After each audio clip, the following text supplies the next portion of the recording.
வாழ்க வளமுடன். வாங்க, உங்களுக்கு ஒரு வீடியோ ஒன்று போட போகிறேன். நான் இப்போது என்ன வீடியோனா, இது வந்து ஒரு ஹெல்த்தியான உருண்டை பண்ண போகிறேன். நான் இது என்ன உருண்டைனா கருவேப்பிலை உருண்டை. இங்கே பாருங்கள், கருவேப்பிலையை வந்து வெயிலில் காய வைக்கக்கூடாது, நிழலில் தான் உணர்த்தி வைக்கணும். இதை வந்து நைட்டே நல்லா கழுவி ஆற வச்சுட்டேன். அப்படியே க்ரீனாகவே இருக்குது பாருங்கள். நல்லா ஆறி ஈரப்பதம் இல்லாமல் இருக்கும். அவ்வளோதான். இதுக்கு தேவையான பொருட்கள் என்னென்னு பார்க்கலாம் வாங்க.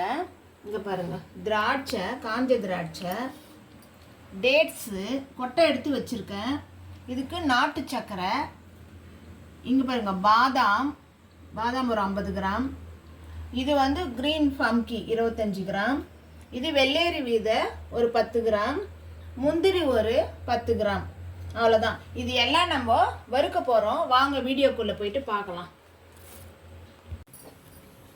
இப்போ அடுப்பில் ஒரு கடாய் வச்சுக்கலாம். நல்லா சூடு ஏறட்டும். சூடு ஏறின அப்புறம் இது எல்லாம் நம்ம ஒன்று ஒன்றா வறுத்துக்கலாம். கடாய் நல்லா சூடு ஏறிடுச்சு. இப்போ வந்து நம்ம இந்த கருவேப்பிலையை நல்லா வறுத்துக்க போகிறோம்.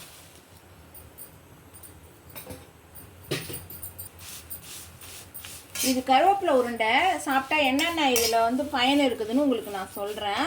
இது வந்து உங்களுக்கு முடி கொட்டுறது, சின்ன பசங்களுக்கு முடி கொட்டுது இல்லையா, இளநரை, எல்லாம் பசங்க வந்து குழம்புல பொரியலெல்லாம் போட்டோம்னா எல்லாம் எடுத்து போட்டுடுறாங்க இல்லையா. கருவேப்பிலை பொடி போட்டு சாப்பிட கூட கஷ்டப்படுறாங்க. அதனால் நம்ம இது மாதிரி ஒரு ஸ்வீட் உருண்டை பண்ணி கொடுத்தோம்னா நல்லா விரும்பி சாப்பிடுவாங்க. நல்லா ஸ்வீட்டாகவும் இருக்கும், டேஸ்ட்டாகவும் இருக்கும். அதனால் இது எல்லாருமே சாப்பிட்லாம். இது வயசானவங்க, சின்ன குழந்தைங்க, யாரும் வேணாலும் சாப்பிட்லாம். ரொம்ப இது ரத்தத்தை வந்து சுத்திகரிக்குது. ரத்தத்தில் வந்து நிறைய வந்து நம்மளுக்கு கிருமிங்களாம் இருக்குது இல்லையா, அது எல்லாம் வந்து இந்த கருவேப்பிலை பொடி, கருவேப்பிலை தொகையல், கருவேப்பிலை குழம்பு, இந்த கருவேப்பிலை உருண்டை, இது எல்லாம் சாப்பிட்டா இதெல்லாம் நல்லதுங்க. அடிக்கடி கருவேப்பிலை இது மாதிரிலாம் சேர்த்து சாப்பிடுங்க. இப்போ பாருங்கள், கருவேப்பிலை வறுத்துட்டோம். நம்ம இந்த அளவுக்கு வறுத்தா போதும். இதுதான் கேட்குது பாருங்கள், இந்த பதம் கரெக்டு. இதை எடுத்து நம்ம இப்போ கொட்டிக்கலாம். இப்போ கருவேப்பிலை வறுத்துட்டோம் இல்லையா. இப்போ நம்ம இதே கடாயில் இங்கே பாருங்கள், இது 50 கிராம் பாதாம் போட்டுக்கிறோம். இதை வறுத்துக்கிறோம். இப்போ வந்து முந்திரி போட்டுக்கிறோம்.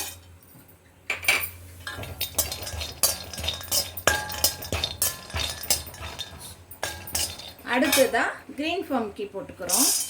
இந்த க்ரீன் ஃபம்கியில் ரொம்ப பெனிஃபிட் இருக்குங்க. தொப்பை இருக்குது இல்லைங்க, தொப்பை அதெல்லாம் நல்லா குறையுங்க க்ரீன் ஃபம்கி சாப்பிட்டா. நிறைய பேருக்கு தொப்பை குறையலன்னு சொல்கிறாங்க இல்லையா. அந்த க்ரீன் ஃபம்கி அடிக்கடி நல்ல உணவில் எடுத்துக்கணும் பாருங்க. இது அடுத்தது, இது வெள்ளேரி விதைங்க.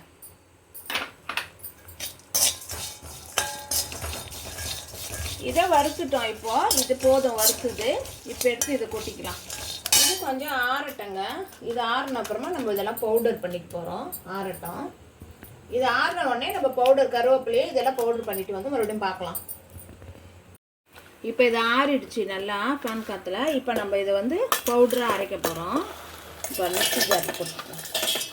இப்போ பாருங்கள், நம்ம இதை அரைச்சி எடுத்துகிட்டு வந்துட்டோம். இதை வேறு ஒரு ஏனத்தில் நம்ம இதை திருப்பிக்கலாம். அரைச்சிட்டு வந்துட்டோம் பாருங்கள். இங்கே பாருங்கள், இந்த பதத்துக்கு அரைச்சிக்கணும் எல்லாம் நைஸாகவே. அவ்வளோதான். இப்போ வந்து கருவேப்பிலை அரைக்க போகிறோம். இப்போ இது ட்ரை ஃப்ரூட்ஸ்லாம் அரைச்சிட்டோம். இப்போ கருவேப்பிலை அரைக்க போகிறோம். இப்போ இந்த கருவேப்பிலையை பாருங்கள். இப்போ நம்ம இந்த கருவேப்பிலையை பவுடராக அரைச்சிட்டு வந்துடுவோம். நம்ம இங்கே பாருங்கள், அரைச்சிட்டோம் கருவேப்பிலையை. இங்கே பாருங்கள், இப்படி தான் அரையும். ரொம்ப பவுடரெல்லாம் அரையாது, இவ்வளோ தான், இப்படி தான் அரையும். எவ்வளோ க்ரீனாக அழகாக இருக்குது பாருங்கள். கலர் பார்க்கும்போதே பாருங்கள் எவ்வளோ கலர்ஃபுல்லாக இருக்குது பாருங்கள். வெயிலில் காய வச்சா இந்த கலர் வராது, நிழலில் காய வச்சா இந்த கலர் வரும். இது சாப்பிட்ற வாசனையாக இருக்குது. என்ன அரோமா பாருங்கள், என்ன வாசனை, நல்ல ஸ்மெல்லு கருவேப்பிலை. கடாய் வச்சுட்டோம். இப்போ வந்து இந்த டேட்ஸை வந்து இதில் போட்டுக்கிறோம்.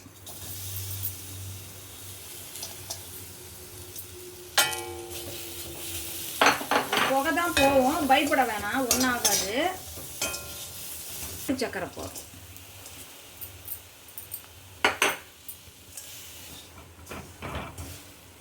இப்போ இந்த மாதிரி மெல்ட் ஆனால் இதில் கொஞ்சம் தண்ணி சேர்த்துக்கிறோம்.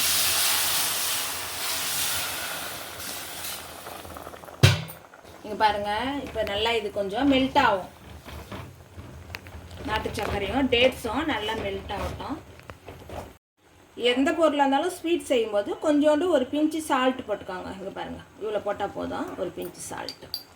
வந்து நம்ம இப்போ பாகம் மாதிரி வச்சுட்டோம். டேட்ஸும் நாட்டு சர்க்கரையும் இப்போ இது கொஞ்சம் சூடாக ஆறணும், ரொம்ப சூடாக இருக்குது, சூடாக ஊற்றக்கூடாது. இது சூடாக ஆறினதும் இதில் போட்டு நம்ம மிக்ஸ் பண்ண போகிறோம். இது கூடவே நெய்யும் கொஞ்சம் சேர்க்கணும். நம்ம நெய்யும் இதில் சேர்க்க போகிறோம். நெய்யும் சேர்த்து இதை டேட்ஸ் போட்டு பிசைஞ்சு உருண்டையாட்டம் கொஞ்சம் சூடாகட்டும், பார்க்கலாம் வாங்க. நம்ம இது ரெண்டும் பாருங்கள், இதை மிக்ஸ் பண்ணிடுறோம். ஃபஸ்ட்டு நல்லா ரெண்டும் சேர்த்து மிக்ஸ் பண்ணிவிட்டு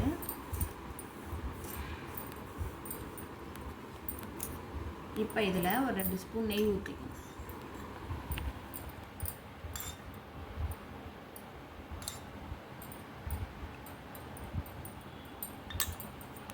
ஊற்றிட்டு நல்லா மிக்ஸ் பண்ணிக்கலாம். மறுபடியும் நட்ஸ்லாம் கொஞ்சம் கொஞ்சம் மசைலனா கூட பரவாயில்ல, கடிச்சு சாப்பிட்றதுக்கு நல்லா இருக்குங்க. இப்போ இதை மிக்ஸ் பண்ணியாச்சு. இப்போ நம்ம இந்த டேட்ஸும் இந்த பேரிச்சம்பழமும் இப்போ கொஞ்சம் கொஞ்சமாக போட்டு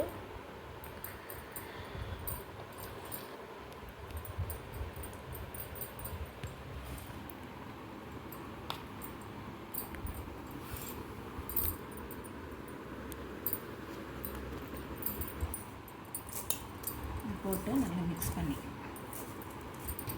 இப்போ இதை போட்டு நல்லா மிக்ஸ் பண்ணுறோம்.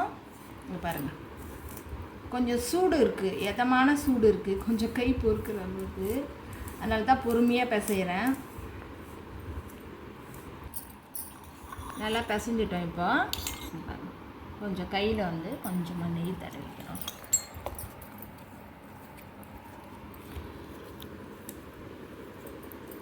இப்போ உருட்ட போகிறோம்.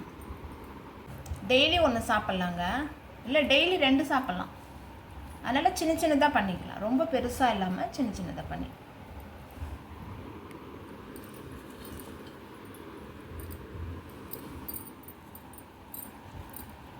செஞ்சு இது மாதிரி பண்ணி கொடுங்க, பசங்க வந்து விரும்பி சாப்பிடுவாங்க.